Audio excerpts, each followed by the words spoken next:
In this proud land we grew up strong. We were wanted all along. I was taught to fight, taught to win. I never thought I could fail. No fight left, or so it seems. I am a man whose dreams have all deserted. I've changed my face, I've changed my name, but no one wants you when you lose. Don't give up, 'cause you have friends. Don't give up, you're not beaten yet. Don't give up, I know you can make it good. This place has a rich history to it. What happens to space as it's just left alone, as nobody takes care of it? Now, as we can see, the grass is cut. Okay, they have a mower go in and cut the grass. But I want you to notice in this whole space right here, there is one trash can right there, way over there. There's two tables that are kind of messed up. There's benches flipped over. Rocks that people threw over it years ago onto the tennis courts. Who knows how long that's been there. And it's not about nobody's taking care of it, or nobody wants to take care of it. It's that nobody does take care of it. Who's responsible for it? So I'm trying to get my kids to see that it's not the city's fault, it's not the school district's fault, that it's this way, it's our fault. If we let this happen to our community, then we're the blame. We're the ones that should be out here saying we should clean it up. But what do we want to clean up? Well, if we don't want to play tennis, we're not going to want to clean up something. But if we want to grow food, we're going to have a clean space. If we're going to want to have kids playing here, we're going to have a clean space. And the kids finally see that it's their responsibility. Even the first day that we came out with our iPads, etc., there was trash out here, and I had them, they grabbed bags, and we cleaned up the alley on the way out just to get that community involvement going. Because they finally realizing that it's not the custodian's responsibility to pick up trash. It's our responsibility. And so project-based learning has opened up so many opportunities for these kids to finally care about what they're learning and what they're doing every day.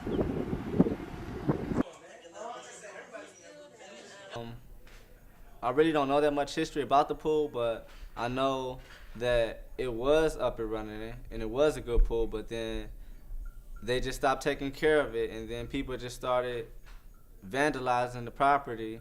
And as you can see, the pool is the only thing vandalized. Like, people still use the tennis courts and everything, but I don't understand why out of everything they vandalized the pool. And if you look and see the pool surroundings, you have spray paint, litter, dry rotted, everything's rotting over there. So we're trying to restore it and make it better than what it is, instead of it being a waste of space. I feel as if the teachers should ask the students what they like to do and how should things go, instead of just like teachers. Like, instead of just using notebooks and textbooks, we use iPads now. Most schools don't use iPads, but our school uses iPads, and they keep us interested because we're using electronics and we're growing and we're doing things differently. Instead of just sitting in the classroom reading, we can just get on our iPads and look up stuff online and do projects on our iPads. And we're learning how to work with Google Docs. Some classes we'll just be like sitting around, but this is an active class. We use iPads during the week. We also do schoolwork. And we can watch videos on our iPads, which is like school related, like Math Remix Helpers and Schoology. Instead of like 100 kids or 30 kids going up to the teacher at one time, we basically have an assistant teacher which helps us with our notes and the videos. We have the teacher's voice in the videos ahead of time. In case we get lost on our notes, we can just go to the videos for reference. I want you to notice what's happening right now. Mr. Jakubowski's outside with his science class. He doesn't know we're recording, all right? But he has an activity outdoors. Outdoors, that's where the magic happens. That's where kids learn. Kids learn by doing hands-on activities. Now, as you walk up, we'll see what he's doing and see if it's effective. But I bet you can't walk by one of those students and see boredom on their face, because they're gonna see something that's maybe prompting their brains to think about something else.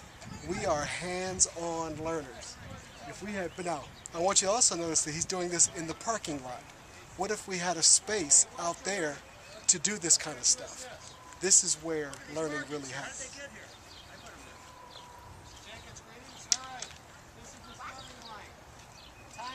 We have a pool that is just sitting there. It's disgusting, it's nasty, and it's really infecting our community. I really think so. And we overlooked it for so many years. And the fact that it's being brought to our attention, and like I said, we can be creative about it. You know, we're finally getting a project that we can say, well, this is a problem, let's do something about it. Because so many people talk. We talk about it all the time. We say, well, yeah, that's a pool that's just sitting there, it's decaying, it's disgusting, nobody's using it, but nobody's doing anything about it. And I really feel like it's amazing to me that we're finally getting to do something about it. Like, it's serious. Because I'm going to be honest, when Mr. Jenkins brought this to our attention, I didn't think it was serious. Right. I thought we were this is basically another math thing that we're doing. But this is serious. Like, we're really finally doing something about it. We're talking about financial, you know, we're making spreadsheets and things like that. So I think that's great. We can bring this together in We many hope ways. so. Yeah, like, I mean, it's plenty of community work that can get done. If we can fit it in the budget, even job offers maybe, like some summer jobs or anything, like, great community work. And I think it would definitely bring us together if we could all if we can create something and get a nice idea in a nice park. We can keep it up and help each other as like a team. Right, because it's something that we're all working on. Right. So I'm pretty sure it'll be maintained, because like I said, we're all working on it together. We're all pitching in ideas. It might not be the same, but we're all pitching in ideas. And I think, like I said, the more you pitch in, the more you want to maintain it, because you feel like this is something that you created. Right, and you don't want to mess it up. About this. Right. Like, since it's been brought to our attention, we've been paying attention to it and working on it, and we took walks outside and even got to explore it a little bit and get a feel of it. Right. And it's so many things in our community right now that are, that we're letting go to waste. And then your idea. It was cut off the part, like you see how it's the like deep end. Yeah, like the deep end over there.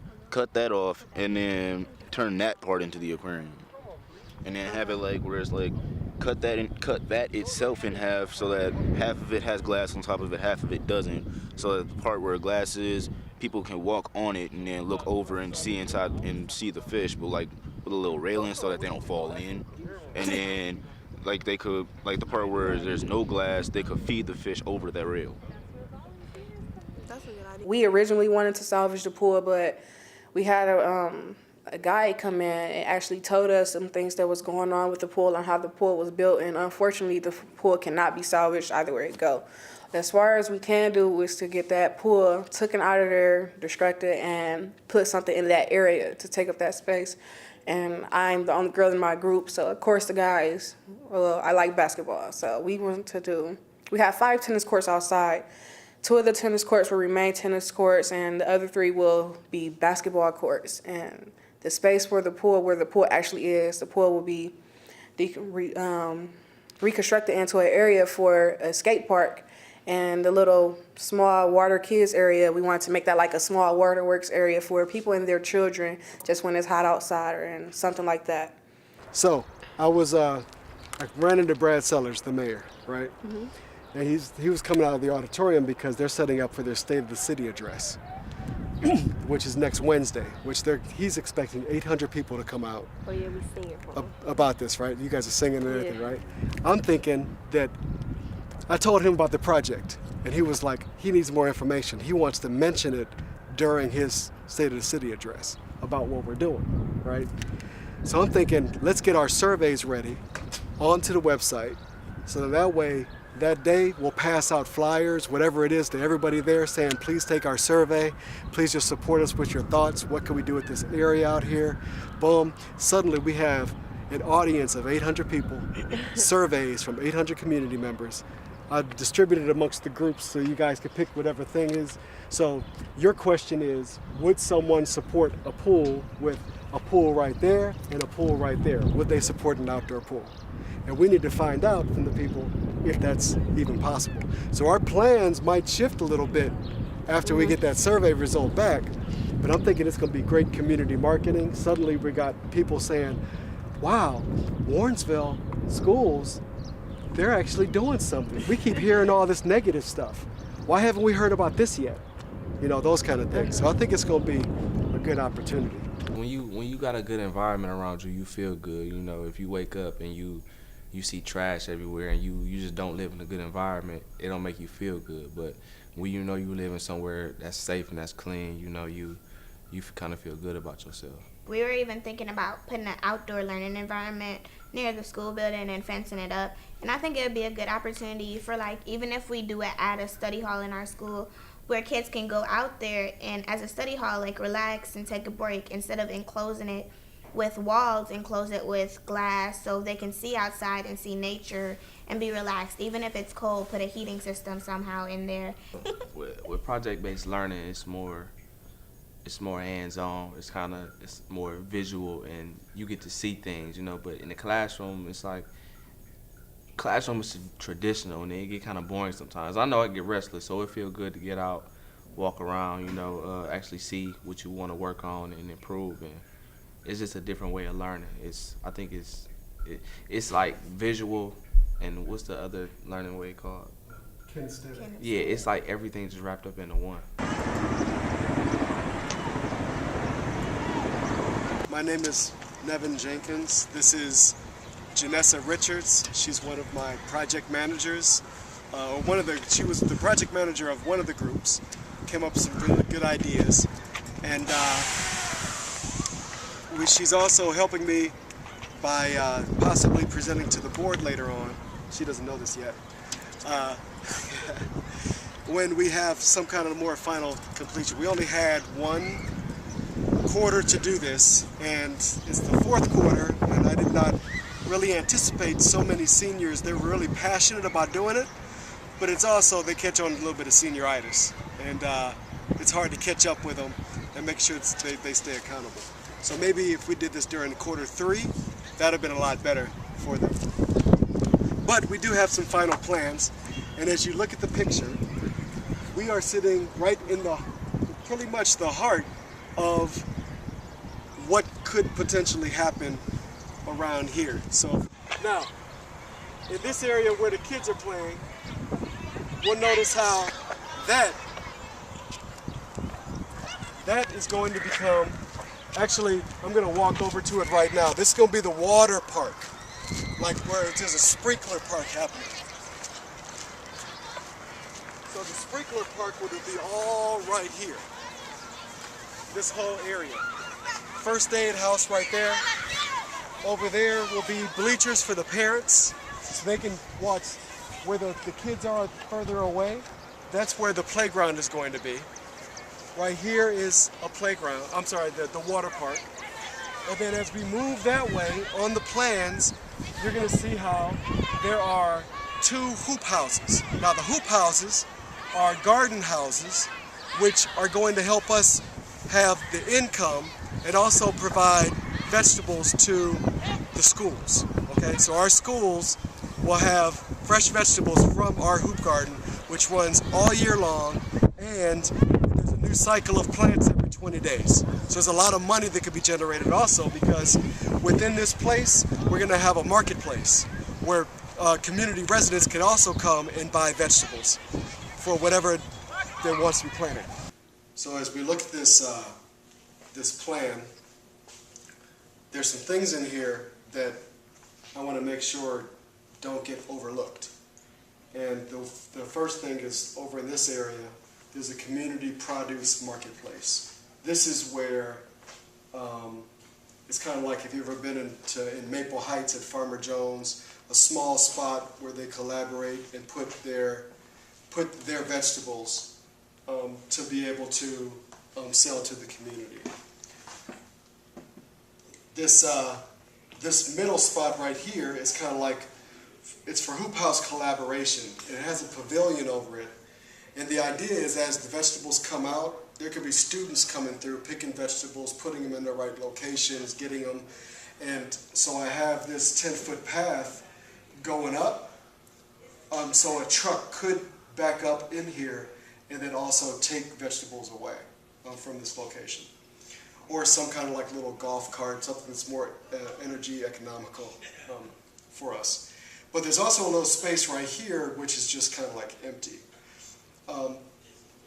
Over here is our outdoor learning space, in which I want to point out that it's 40 feet by 50 feet right now.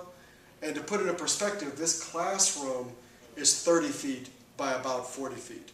So it's a pretty large area that we could technically have 2 classes in that area at one time, way over here. Now, the people that helped contribute to this project, and I want to be very thankful for,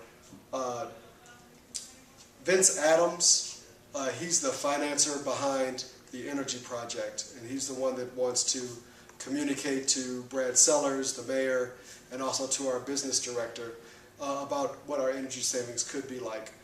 He works with John. He was the very energetic person that came in to talk to our kids about energy use and how we could save 90% of our energy costs just by changing over to LED. And then Vince would finance those projects. And they brought David Mays in also because David Mays, he was a quarterback for the Browns back in the 70s, I believe.